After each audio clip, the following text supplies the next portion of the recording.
I worry though also about girls, because academically they're doing much better from preschool all the way to university. Do a little rough on the mental health front.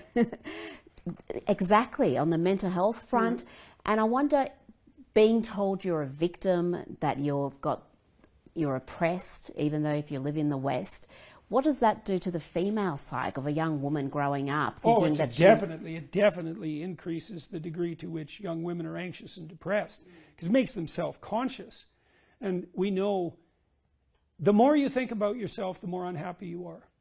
And it's such a striking phenomenon that if you look at this statistically, there's almost no difference between self-conscious thoughts, so thoughts that involve I, let's say, and suffering from the ravages of negative emotion like emotion and depression. And so this obsessive self-centeredness, narrow self-centeredness, just makes all of that suffering much, much worse. So clearly, that's clearly the case. And a victim is someone to whom things constantly happen involuntarily. And if you construe yourself as a victim rather than as an actor, let's say, then as an actor of your own destiny, then you put yourself in a situation where you're constantly under what your body responds to as stress. So that's clearly no good. And then I think there's another factor many other factors that are confusing young women.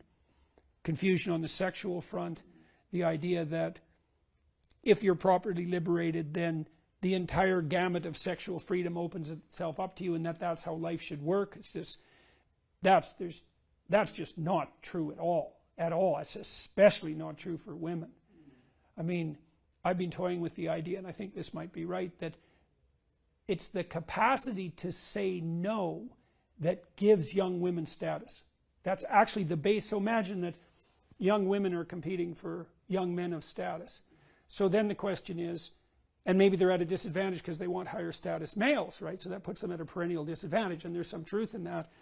So then what do the women have as a buttress against that status differential? And I would say all they have is the ability to say no, because when you say no as a young woman to a desirable young man, you're saying, I have something to offer you that won't just be given away despite the fact that you're of high status.